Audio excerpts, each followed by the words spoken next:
I'd like to call to order the Douglasville City Council Legislative Work Session for tonight, which is June the 2nd, Thursday, June 2nd.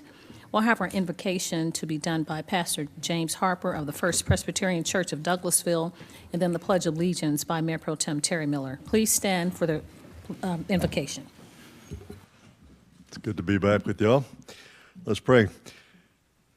Sovereign and holy God, as we gather this night, I do so grateful for the leaders gathered here, both the elected and those on staff for this city. I pray that they would know your blessing and joy in the work that they do. We recognize that these are challenging times for communities, particularly as we think of the devastating events in Buffalo and Uvalde, and recognize that there are places in this world that suffer mightily, God, and we pray that in this town, that you would so give wisdom and guidance to these leaders, that they would be able to act in a way that brings flourishing to this community. And we pray for us as citizens that you would turn the hearts of the grumbler and the apathetic to being champions of goodness here, so that we might be a light that shines brightly to the world around us. Pray that you would give us that ancient wisdom to pray for and to seek the welfare and the flourishing of this community, for in its flourishing is our flourishing. And we pray these things in Christ's name. Amen. To the flag of the United States of America and to the republic for which it stands, one nation, under God, indivisible, with liberty and justice for all.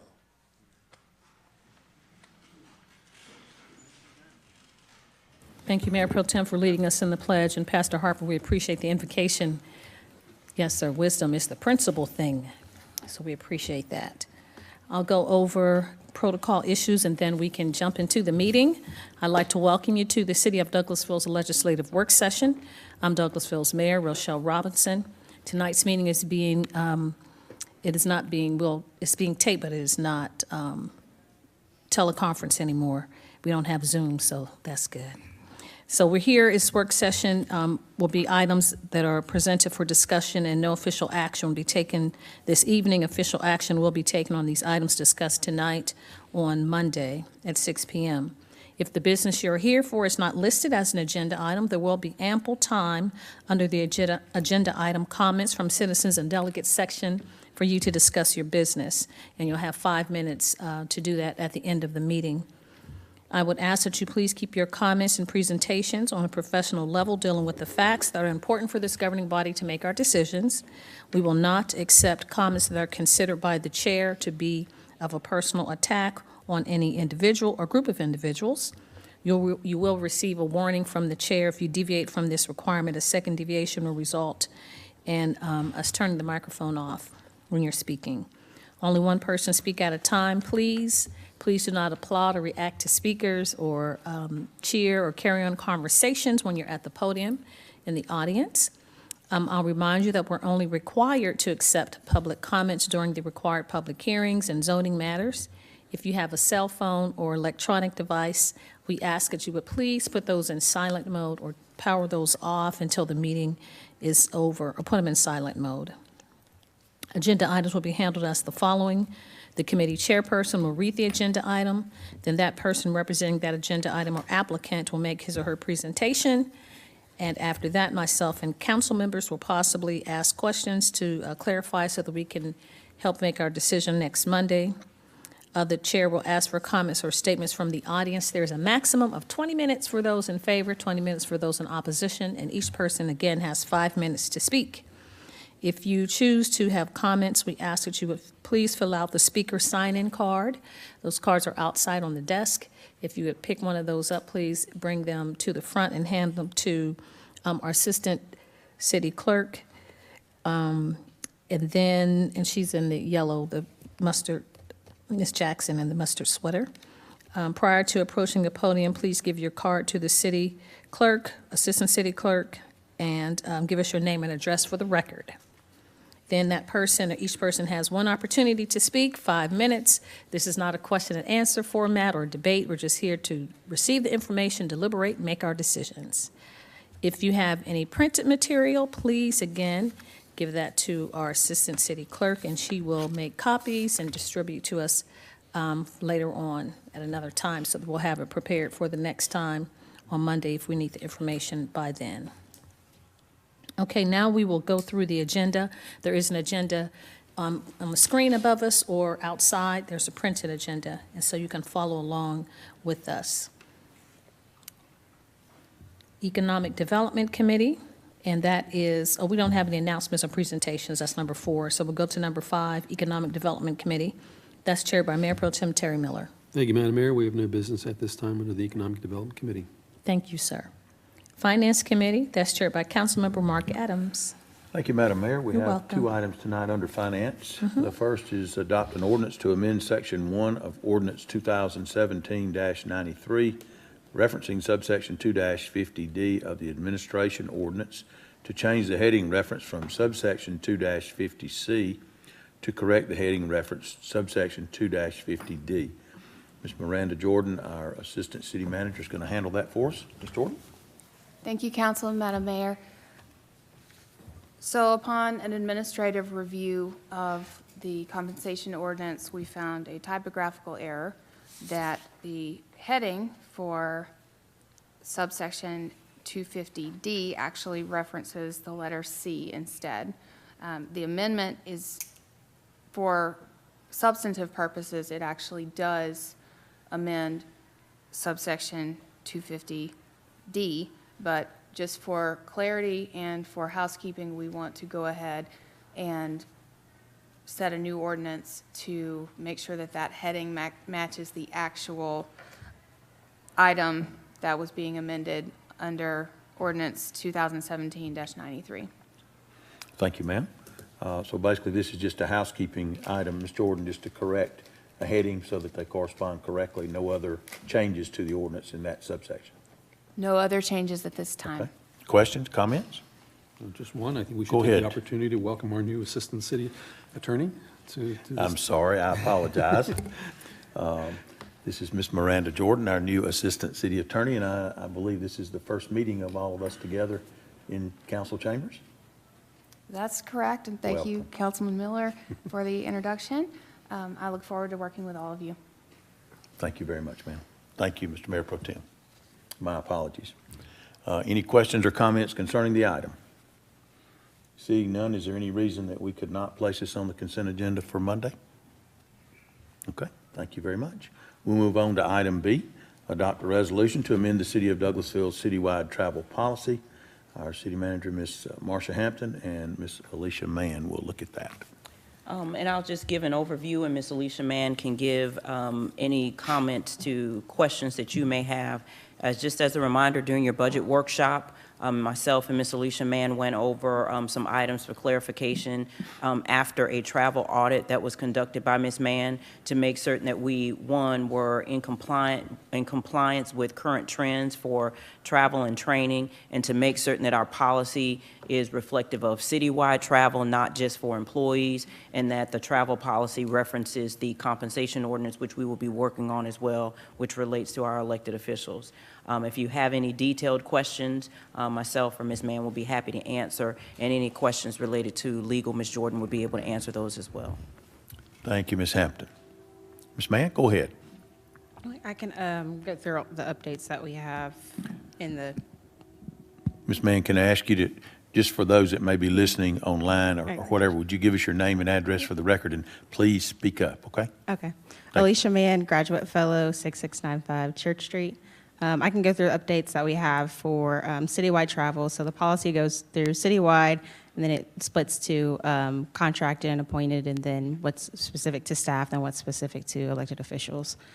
For citywide, we do have, the beginning, we have some more definitions that kind of gives an understanding or clarification of what we referenced in the travel policy.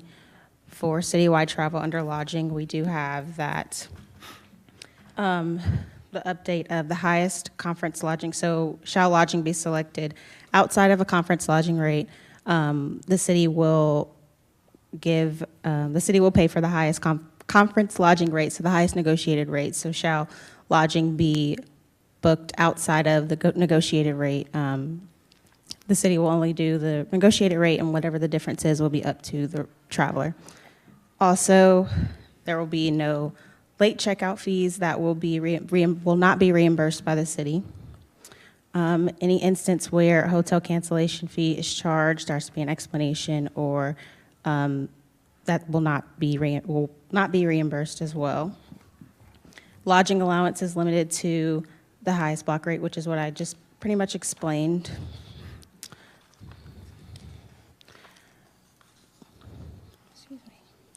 Changes to the millage or mileage, employees or elected officials who use city vehicles will be reimbursed based on receipts that are given once they come back from their travel. Rental cars will be for a conference located over 300 miles from Douglas County if they cannot use a city vehicle that's not available. And it's only deemed necessary by approval of the city manager or the mayor, city council, if applicable. Baggage fees, any incurred excessive weight will not be reimbursed by the city. It's only one baggage fee will be charged. Well, you will only get paid for one bag that you can travel with. Anything over than that, it will be up to the traveler to pay for. E-credits, so shall someone book a flight for any conference or training and they have to cancel the flight for any reason, they will be issued an e-credit. Mostly all air travel uses e-credits now, but mostly e-credits will expire in a year, so they have to use the e-credit in a year, but if they do not see that they can use the e-credit, they can purchase it back from the city through the finance department within 90 days.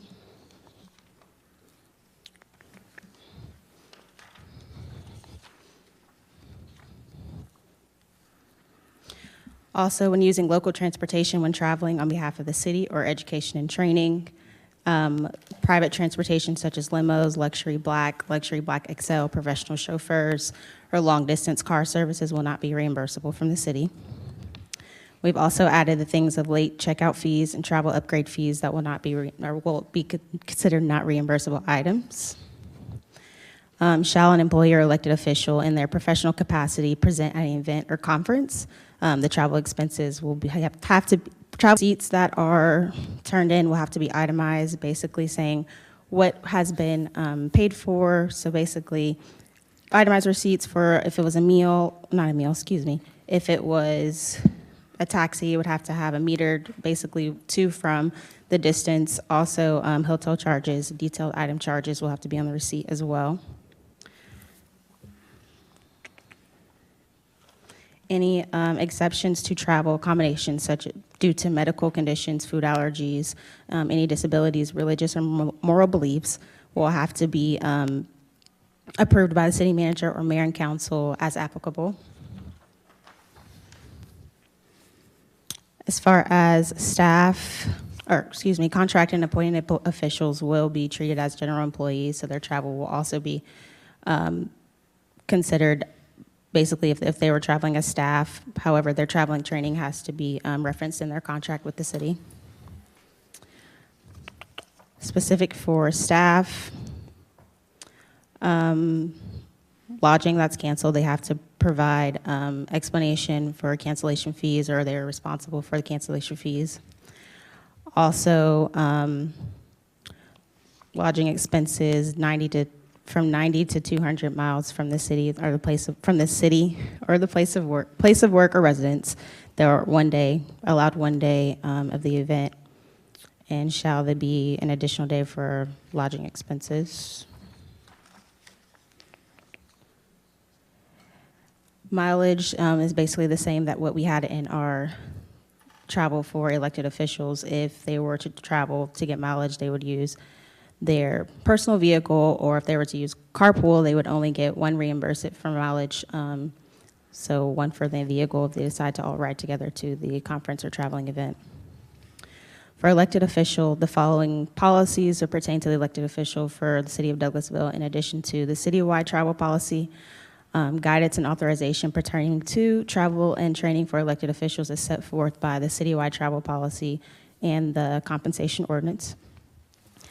Changes for elected officials would be basically education and training included in the pre-conference Education and training includes pre-conference classes, educational tours, and luncheons, but it excludes pre-conference and conference activities. Any conference or pre-conference activities not included as education and travel would be personal expense. We did add the Atlanta Regional Commission for travel for meetings within or outside the state of Georgia for the mayor. Also, lastly, should training or an event be located less than 50 miles from Douglas County, lodging should be approved by the city. So that would include any lodging that would be for Mayor's Day or anything like that has to be approved by the city. And then if you have any questions, I can answer them. Thank you, Ms. Mann. Just in passing, I wanted to see at the top of this, the objective for this review of the travel policy: uniformity and fairness to all travelers, conservation of public funds, and providing a level of comfort while traveling that allows business to be conducted in a dignified manner.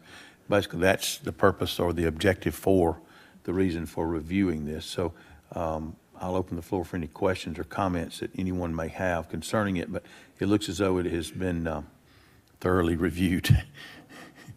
Anyone? Question, comment? Coach? Well, I was just, I know we discussed this at the budget workshop, but, or some of it. How much everything that we're seeing here is the same, that's always been in place, and the changes? Or were there any official changes, or we have just clarified what we already had in place? So most of them are just clarification. A lot of it is the same. We just wanted to add more detail just based off of what we found in the audit, travel audit that we did. But I would say I'd probably say about 80% of it is the same.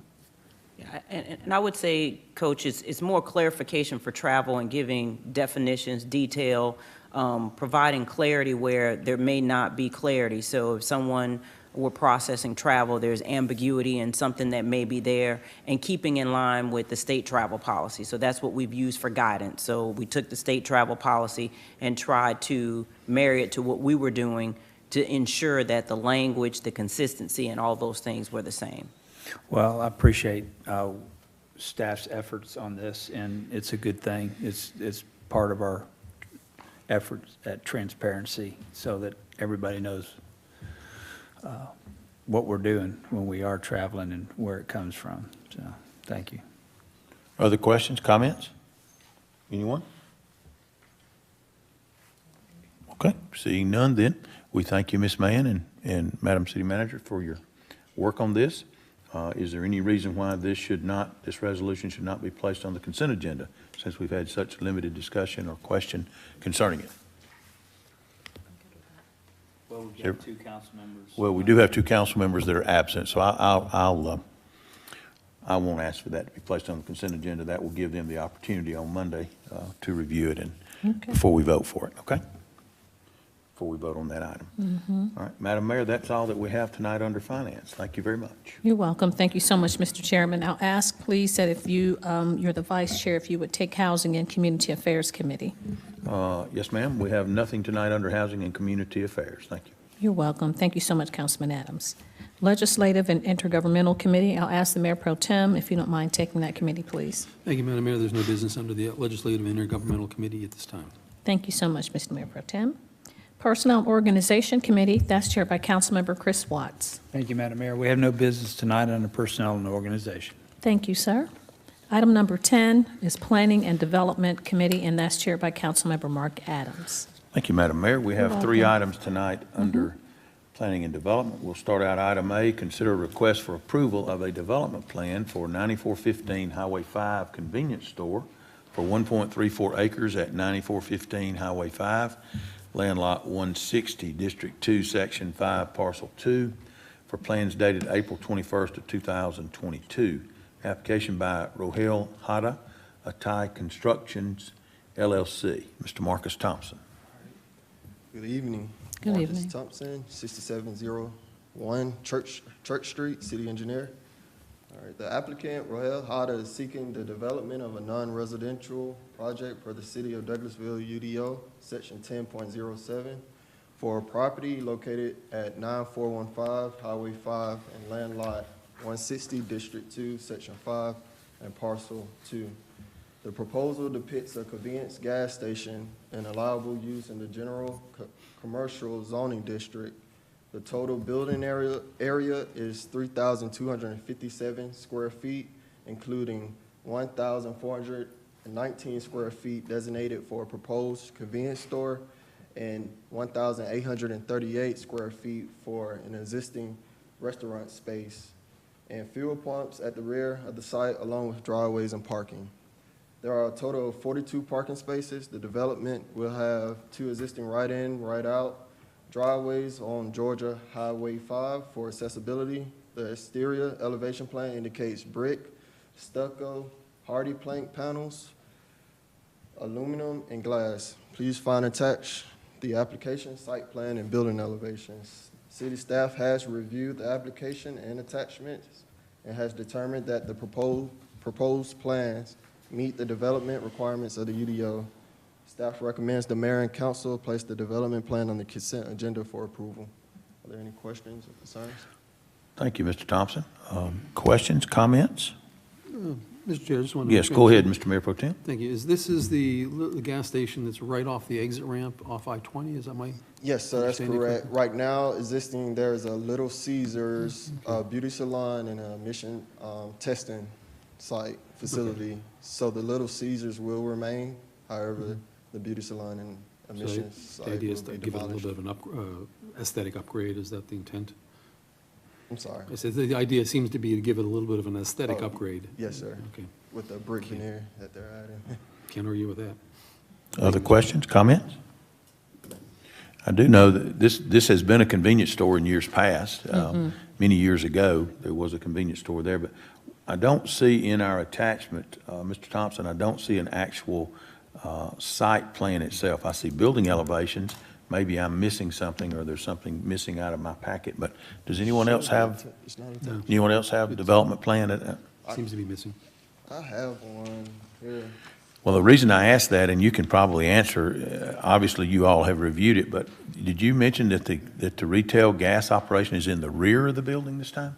That's correct. So it's not facing Highway 5, it's on the rear, I see, okay. So you would actually access through the right-in, right-out only back to the gasoline pumps? Okay, Can we get that added to our? yes, for Monday, package please. Before Monday, thanks. Any other question or comment concerning? Okay, we thank you, Mr. Thompson. We'll move on to the next item, and we look forward to seeing that site plan on Monday. Item B, consider a request for approval of a development plan for 1280 Thornton Road Convenience Center for 1.41 acres at 1280 Thornton Road in land lot 679, District 18, Section 2, Parcel 7. Plans dated April 25th, 2022. Application by Omkara 14 LLC. Mr. Thompson? All right. The applicant, Carl 14 LLC, is seeking the development of a non-residential project for the city of Douglasville, UDO, section 10.07, for a property located at 1280 Thornton Road in land lot 679, District 18, Section 2, and Parcel 7. The proposal depicts a convenience gas station and allowable use in the general commercial zoning district. The total building area is 4,200 square feet. There are a total of 21 parking spaces. The development will have 2 access points, a right-in, right-out driveway on Thornton Road / State Route 6, and 1 entrance / exit on Interstate West Parkway. The exterior elevation plan indicates brick, cement, fiber siding, aluminum, and glass. Please find attached the application, site plan, and building elevations. City staff has reviewed the application and attachments and has determined that the proposed plan meets the development requirements of the UDO, and staff recommends the mayor and council place the development plan on the consent agenda for approval. And I do have the applicant present, Mr. Cripps, if you guys have any further. Okay. Further. Thank you, Mr. Thompson. Just to make sure that we all understand where this is you go. located, does it actually sit out in front of the Walmart on Thornton Road, or is it Down a little bit from that. closer to I-20, further from I-20? Crossing the Kia dealership. Okay, so Walmart is up behind it then, up Yeah. on the hill. Is that correct, Mr. Estes? This would be south of I-20, correct? I pulled it up Yeah, I on was the trying map. to- Yeah, it is. It's just, I have a hard time, I don't know Yeah, me exactly too, where that exactly where it enters. Good evening. Can I help you with that? Oh, sure, yes, sir. Give us your name and address for the record, sir. We'd love to hear Sure, my from name you. is William Cripps, 3897 High Dove Way, Smyrna, Georgia. I'm the land planner, civil engineer for the project. Okay, thank you. This is the last phase of the True Hotel project that we put together on Thornton Road a year ago, where we demolished the old structure that was there. This is the last piece Okay, of that property. Same ownership as the hotel, so it's at the intersection there on the, be the south side of the hotel project. Does that help? yes, So sir, it It's does. down the road a little bit from the wall. Yes, sir, I understand now. Thank you. Yes, sir. Do you have anything to add to the information that's been provided by Mr. Thompson? Do not. We appreciate the assistance the city has given us, Marcus has given us, Mike Metler has given us. It's been a pleasure working on the project over here. Great, thank Thank you. you. We appreciate that. Questions or comments? Okay, seeing none, then we will take this up on Monday for a vote, since we do not have our two remaining council members with us. And we will go on to the final item, item C tonight. Consider request for revised plat approval for the city of Douglasville for the purpose of combining tracts 4, 5, 6, and 7 for 7.848 acres at 7775 Jesse Davis Park in land lots 736, 737, 738, and 739. District 1, Section 3, parcels 2, 8, 9, and 39. Parcel ID numbers 0736 013, 0008, 0009, 739 013, 0002, and 0039. Application by City of Douglasville. Mr. Marcus Thompson. This is a pretty straightforward item. This plat will aid in the development of the new improvements for the Jesse Davis Park project. There are 3 new buildings proposed for the park renovation that initially sit on 3 different properties, 3 different lots that will have 3 different addresses. So city staff would like to, well, we're recommending consolidating these lots into one to reflect one address for the park facilities. Okay. And all of this is a part of the redevelopment of Jesse Davis Park, and as we go forward, we'd like to have one referencing address for that. That is correct. Okay. Question, comment? Is there any reason why our 2 council members that are not here would have a problem with that? If not, I would like to ask that we place this on the consent agenda. We have to have something to go on the consent agenda, folks. I say yes. All right. Thank you all. Thank you, Mr. Thompson. Madam Mayor, that's all that we have tonight under planning and development. Thank you. You're welcome. Thank you so much, Councilman Adams, Mr. Thompson, and the developer. We appreciate you all coming in. We'll move on then to the next committee, which is Public Improvement and Beautification Committee. That's chaired by Councilmember Nicole Miller. Thank you, Madam Mayor. We have no business this evening for Public Improvement and Beautification. Thank you so much. Public Relations Committee, chaired by Councilmember Howard Estes. Thank you, Madam Mayor. The PR Committee has no business this evening. Thank you, sir. Public Safety Committee, the vice chair is Councilmember Watts. Thank you, Madam Mayor. We have no business tonight under public safety. Thank you so much, sir. Your next committee is Recreation, Culture, and Tourism Committee, chaired by Councilmember Chris Watts. Thank you, Madam Mayor. Once again, we do have one item tonight. Uh-huh. Mr. Bass will be presenting that in just a minute. It is to authorize the mayor to sign an agreement with Atlanta Pyrotechnic International, Inc. to facilitate the July 4th, 2022 fireworks display for the city of Douglasville, which will take place at West Pines Golf Club. Mr. Bass. Good evening, Madam Mayor and Good members evening. of council. Chris Bass, 8830 Gurley Road, Parks and Recreation Director. This is the agreement for our annual fireworks show with Atlanta Pyrotechnics. There was a slight increase this year, but that agreement is totaling $25,700. This is the same company we've used for the past few years. So I'll be happy to answer any questions that you all may have. I don't have any questions, just a comment. I look forward to the fireworks every year at West Pines. They're absolutely beautiful. I know the community enjoys it, and it's exciting to have this event back. Pyrotechnics, that's a SAT word to spell, but thank you. Any other council members? Mayor Pro Tem? Yeah, I just want to note, I like the fact that they've included this year as a support material, the fireworks display site safety security perimeter. That's actually very helpful. I appreciate you putting that in there. I don't think we've ever included that before. Okay, good deal. Anybody else? It's good to know. Don't stand too close. We will, Mr. Bass, appreciate everything. So 25,700, you said? This is 25,700, yes, sir. Okay, and has that gone up just out of curiosity? Yes, sir, due to inflation. It was Okay, about, I figured. About a 30% increase. And just a note, because it looks like it probably will go up again because of the fuel surcharge, so just keep that in mind. All right. Yeah, Nothing escapes the wrath of inflation. that's right. Any way to lock in next year at the present price, or no? No, Okay. Well, anyway, thank you, Mr. Bass, and we will place this on the consent agenda if everyone's okay with that. Thank you. Madam Mayor, that's all I had. Thank you so much, Councilman Watts. We'll move on then to Technology Committee, chaired by Councilmember Mayor Pro Tem Terry Miller. Thank you, Madam Mayor. We have no business under the Technology Committee at this time. Thank you so much, Mr. Mayor Pro Tem. I would ask that you would, the Vice Chair, if you would take Transportation Committee, please. Yes, thank you, Madam Mayor.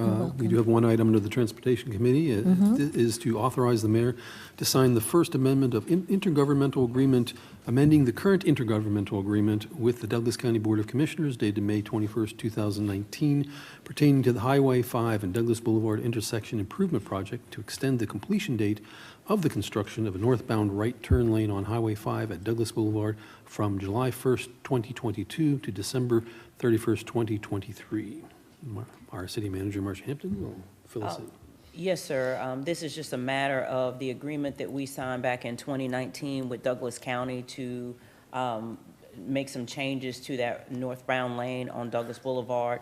They've had issues, like every other company, with timing, supply chain, and pricing.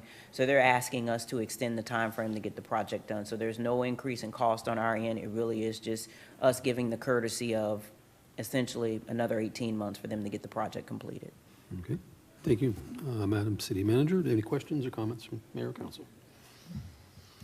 Don't think anybody wants to deny them that opportunity, so if there's no objection, I'd like to place this under the consent agenda for Monday. So be it. That's all we have under the Transportation Committee at this time, Madam Mayor. You're welcome. Thank you so much, Mr. Vice Chair. I appreciate it. Do we have any other business to come before council tonight from the elected body? The only other thing, Ms. Candace did pass out forms for everyone. Hopefully we had an opportunity to get those completed and give them back to our Assistant City Manager. I think that's it. We have anything else outside of, we have 2 birthdays. Council members Nicole Miller and Councilman Estes, happy birthday. Hope you all have a wonderful birthday day as you celebrate your born day. Any other comments? Okay, we'll move right Madam along. Mayor. Oh, yes, sir. Very quickly, I just want to remind everyone that on Sunday at O'Neill Plaza at 2 o'clock, we will be having a National Cancer Survivors Day celebration, which is at least, it's going to be short and have some wonderful music. So I hope people will come out and support all of the cancer patients in Douglasville. Sunday at 2 in O'Neill Plaza. Yes. It's wonderful. Thank you so much, Councilman Estes, and congratulations to you for being a survivor. We'll move on to updates from city staff. Our city attorney, Mr. Joel Dotson. No business, Madam. Thank you, sir.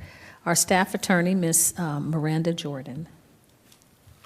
No additional business tonight, Madam Mayor. Thank you. Our police department, that is Major J.R. Davison. I was waiting for you to turn the mic on. Just one announcement, Madam sir. Mayor. Friday, June 17th at 6:30, we're going to be having a town hall meeting at the police department. The topic is going to be active shooters Yes. and Douglas County protocols. It's going to include the sheriff as well as the school system police chief. Very good. So it's June 17th? Friday, June 17th at 6:30. It'll be at the police department. Is it at the PD? Yes, 2083 Fairburn Road. June 17th. Thank you so much. Thank you for our police department. We'll move on to our city manager, Ms. Marcia Hampton.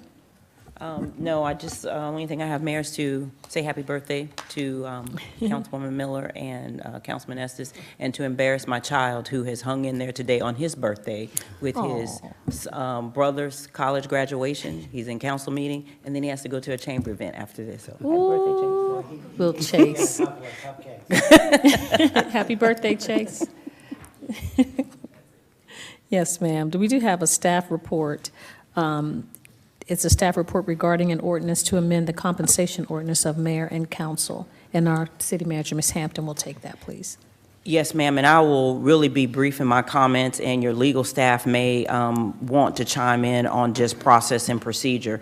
So based on what we've heard from you all as far as a change to the compensation ordinance was one, which we tackled earlier by making certain that the compensation ordinance is referenced in our travel policy. So that'll be done and complete. The other is providing some clarification on per diem. Currently, the way that the language is written in your compensation ordinance, your per diem amounts don't adjust with the state changes over time. So your legal staff will be working on that. Cleaning up the language as it relates to training. I know there was a recommendation from Joel Dotson, your attorney, surrounding a organization that the mayor belongs to that has an affiliation to the state of Georgia. So we want to look at cleaning up that language to allow for the mayor to be able to participate in that since she's appointed to that board. Currently, your compensation ordinance does not cover that.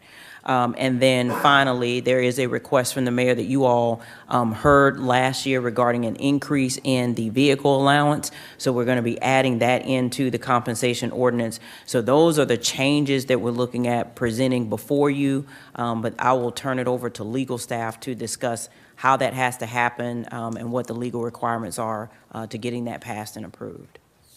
Well, once we get the ordinance in final form, before it can be adopted under state law, it has to be advertised for 3 weeks. Then it has to be taken up by the city council. It will not become effective. That is, no one will benefit from any increase in compensation until January of 2024, which is after your next election. Thank you so much, Mr. Dawson. Did you have anything, Attorney Jordan? I think that Attorney Dodson covered everything. Thank you. You're welcome. I saw you turning your mic on. I didn't want to omit anything. Any council members have questions for the city manager or our legal team? Okay. Thank you so much, Ms. Hampton. Is that all you had? Yes, ma'am, unless you all have anything else outside of what we're going to be making amendments to, that's all I have, Madam Mayor. Oh, sir. Thank you so much. Now, if you sustain the meeting, we have comments from citizens and delegates. If you'd like to speak to us, please come forward to the microphone, give us your name and address for the record, and you have 5 minutes to talk to myself and council members about any business germane to the city of Douglasville. Okay, we don't have any takers, as Councilman Davis can say. So we'll move then to the next item, which is executive session. I will open the floor for a motion to adjourn into executive session to discuss disposition of real property. So moved. Thank you so much. It's been properly moved in second to adjourn into executive session to discuss disposition of real property. Do we have any comments or questions from council members? All those in favor of adjourning to executive session to discuss what has already been said after a brief recess, please say aye. Aye. Opposed, nay. The ayes have it. We are adjourned to executive session to discuss disposition of real property after a brief recess. This meeting is adjourned.